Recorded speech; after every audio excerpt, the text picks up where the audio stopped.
We're going to model 539 Tremont Street, the cyclorama. This time using Revit architecture. I'm going to try to get to as quickly as possible the roof structure, because the students had a question with that dome and how we would do that. But let's see where this goes. Whenever I'm going to start from scratch, assuming no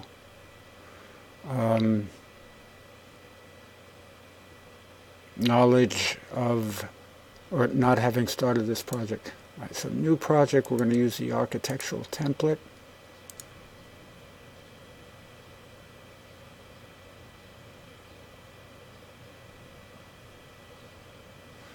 And I'm going to link the AutoCAD drawing that we have from the insert menu, link CAD. Let's move these assets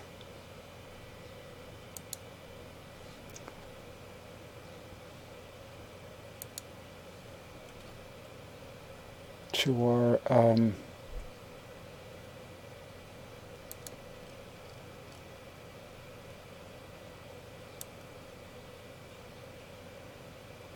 folder. The AutoCAD files are not yet there.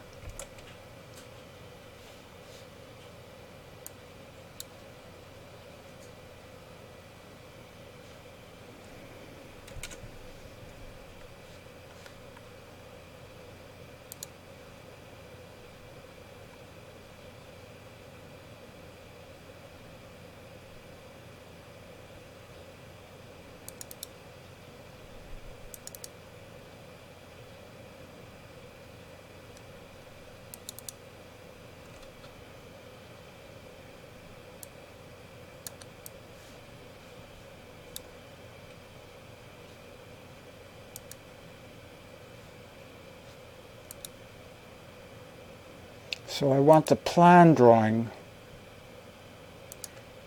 I'm just going to open the defaults. And that will import that and pin it. So you have to select it, unpin it, bring it to the center here. Let's just take our elevation symbols and move them outside the model, or the CAD link for now.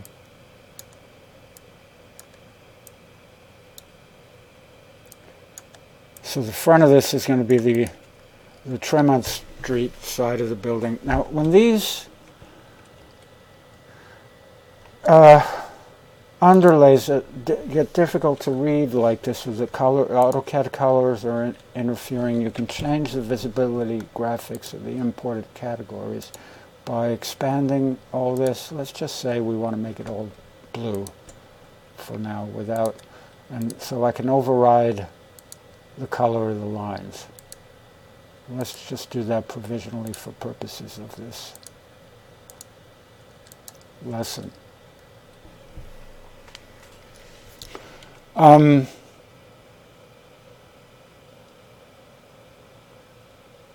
If we're looking at this in Google Earth, before we start modeling this, we're going to look at some strategies about how this dome element is constructed. It's actually a 16-point polygon. And I'm going to show a picture of it in Google Earth. So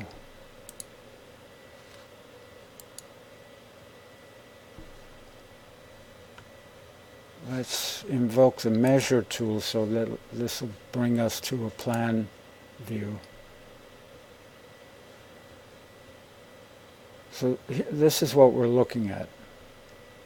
All right. We can start with the walls, but we want to make some inferences here in that there are 16 columns at the periphery of this thing. So we'll have to model those in addition to the walls, and we'll have to come up with a default thickness for the walls. Let's go back to this. The front of the building is here, so this is a Tremont Street side. Let me make a note of that.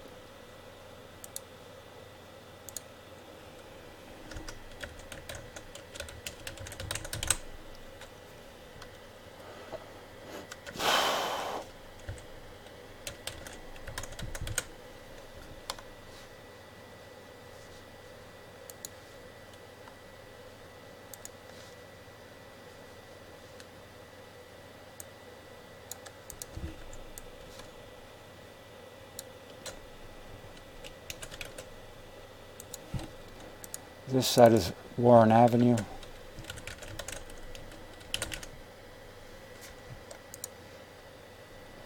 And back here there is the Mills Gallery and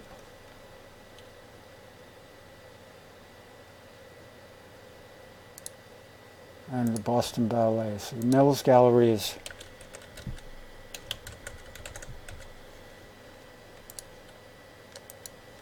Boston Ballet.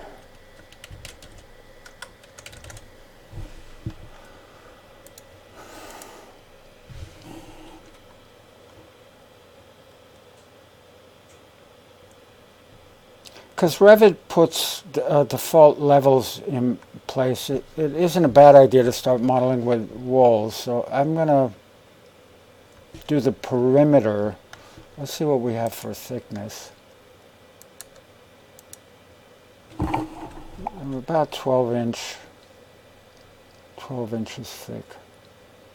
These walls, it's a poor drawing because they're not parallel. They're 1.5. 1'8". So let's use default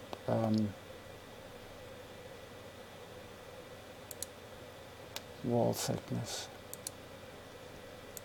Generic 12.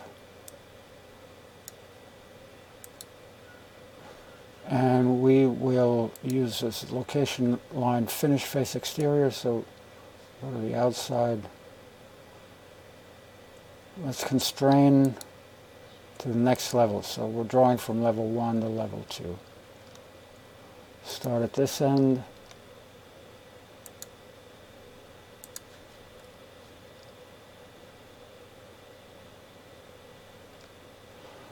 I want to skip past what I know are structural elements, so I'm just sort of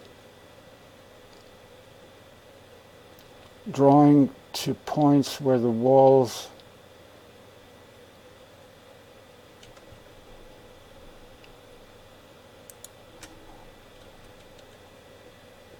intersect, in that case with the vertical column. So the wall thickness is at the front is quite more. We'll deal with that later. So again, clockwise, just to get the perimeter in place so that we can examine this from an elevational view and import the underlays. Notice I'm ignoring all these openings, just going right around the building.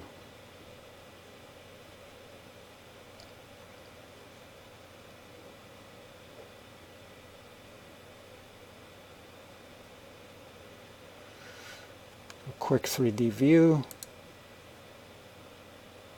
That's what I've got so far. Right.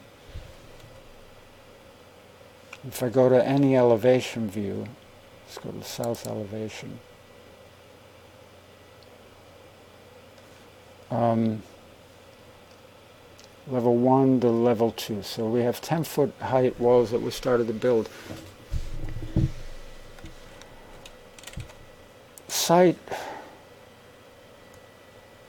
So that's what site looks like. I'm going to bring in the section drawing to either the south or the north elevation. One of them will be wrong because the front of the building's got to be pointing the right way, but we'll deal with that. We can reverse it if we need to.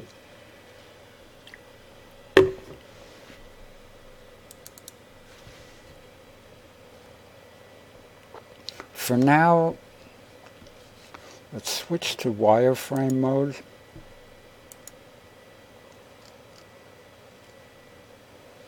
And now insert link to the CAD drawing. It's going to be the section.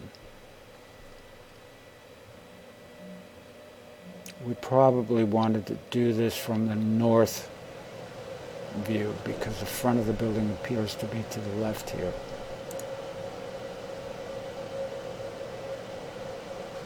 Let's look at the north elevation. The north elevation would be looking down, so this needs to be reversed. If I were looking down, the entrance would be to my left. Unpin it.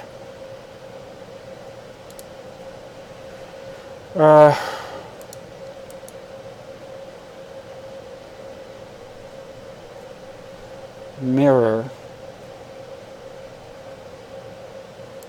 I'm going to pick any vertical line. Okay, so now we have a copy of that. We'll remove. Let's go to the south elevation. So the south elevation, I should be looking toward Tremont Street will be on my left. Is that right? That means I need to remove that drawing and move this drawing in that direction.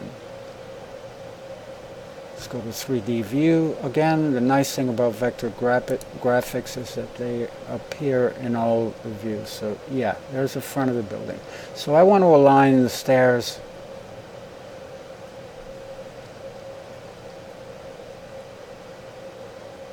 this sequence of stairs should coincide with that. Let's change the visibility. You have to do this by view. So all imported categories. Let's just do the plan drawing.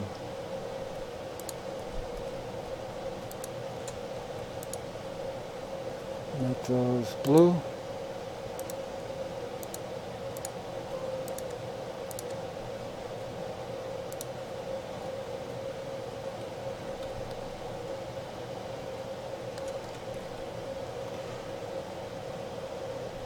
And the base of the stair has got to hit 0 here. So let's go back to the south elevation.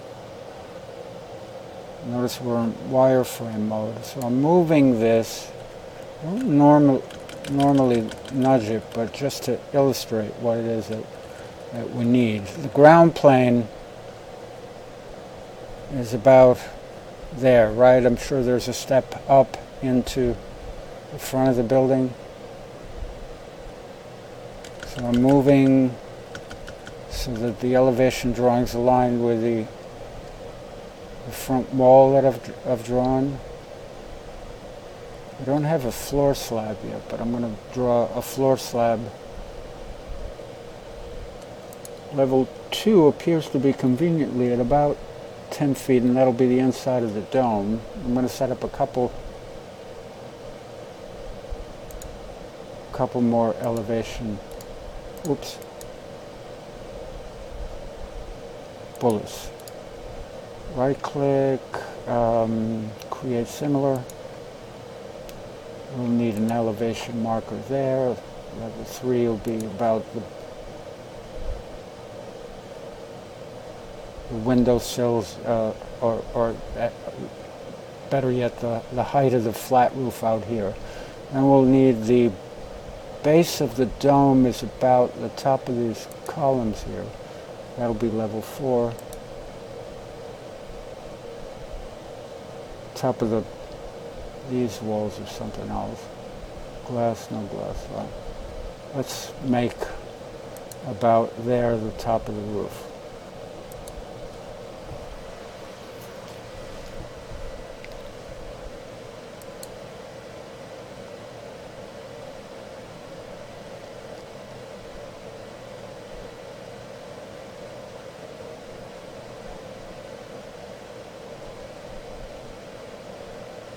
So the height of the walls for this dome area are actually going to be, let's take a dimension, annotate from level 1, if we're drawing them from level 1, the top of those walls would be up to level 4, so that'll be about 41 feet. If we draw from level 2, we've got about 31 feet. I think we decided that actually that is about 35 feet. So the top of the columns is actually there, right? Because that little extension is just sort of an overhang of that truss. So I'm going to take level 4 and move it to there. Level 4 is 46 feet. So the wall's about 36 feet from level 2 to level 4. If I model them from level 1, we could bring them all the way up. But really what's happening is we're starting at level 2. Let's go to level 2. So I can still see the AutoCAD underlay at level 2. I'm going to delete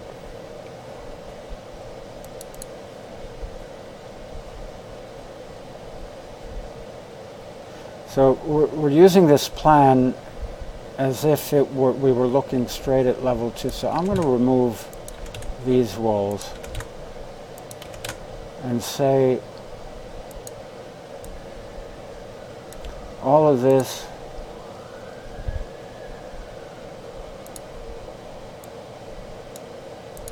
basement.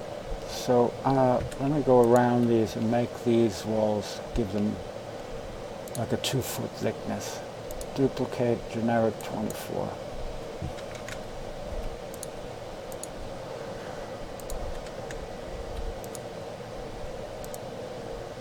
Right? Because we did finish face exterior, they're still aligned to the exterior of the building, so dimensions haven't changed.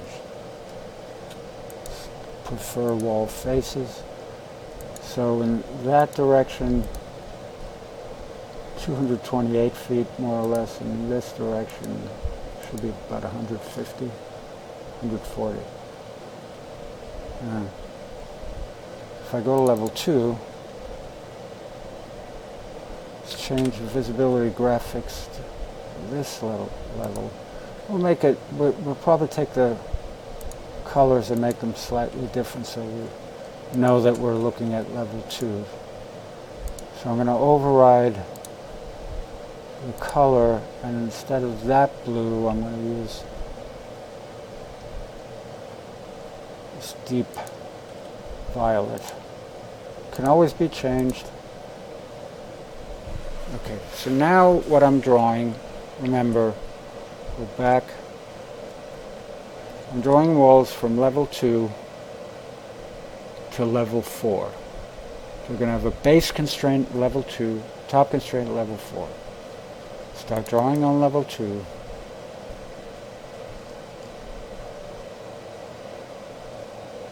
I'm going to keep the 2-foot wall. Architecture, walls. The last one I used was this generic 24. Location line, finish face exterior. I'm going to draw from level 2 up to level 4. So that's going to give me a height of 36 feet. So now I'm drawing the the shape of the dome space. And start to the points where the wall pretty clearly changes direction. It's not always easy to tell, but this will be close enough.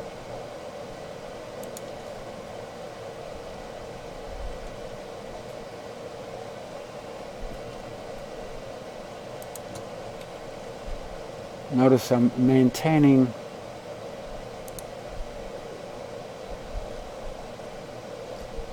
continuing to draw exterior face. I'm drawing in a clockwise direction. This looks pretty easy.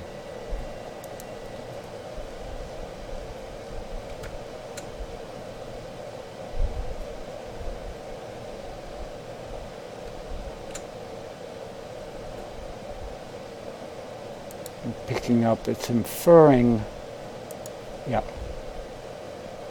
It's not going to be perfect, but it'll be close enough.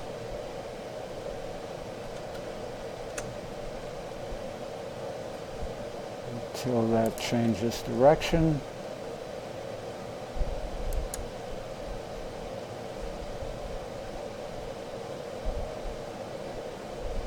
In places where there's ambiguity, you might want to draw a guide. Let me explain that. I could draw, I may want to annotate with detail lines. Here's the point. We don't have enough data there. So if I take a detail line and I choose lines, regular lines are green. So I'm just drawing, see what I'm doing? Drawing through, no, that's not a straight line. Let's try that again.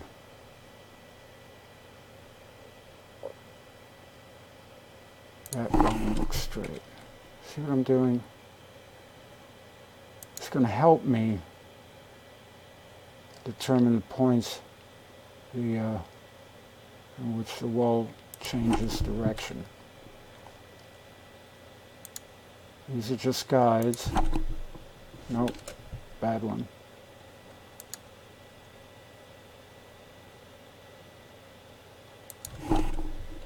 And then I'm just going to extend that line.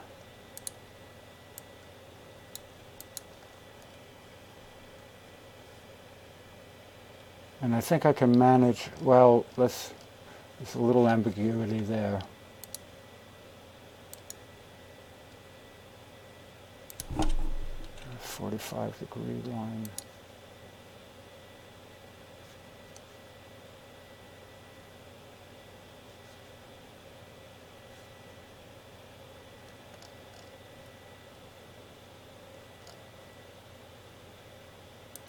Let's just lengthen that line because we're having trouble snapping. All right. And then I can join that wall. So let's continue to draw the wall. It remembers the last constraints. Pick it up at that point. I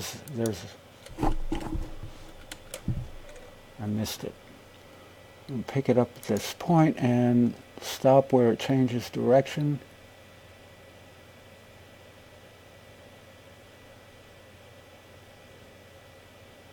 I'm not getting it quite to that end point, but you understand what the idea is here. It's close enough. The intersection of those two lines. And then finally, there. So if I go to my 3D view again, we're starting to get the shape of this thing. This has gone a little long, so I'm going to save this as Lesson 1 Cyclorama in Revit.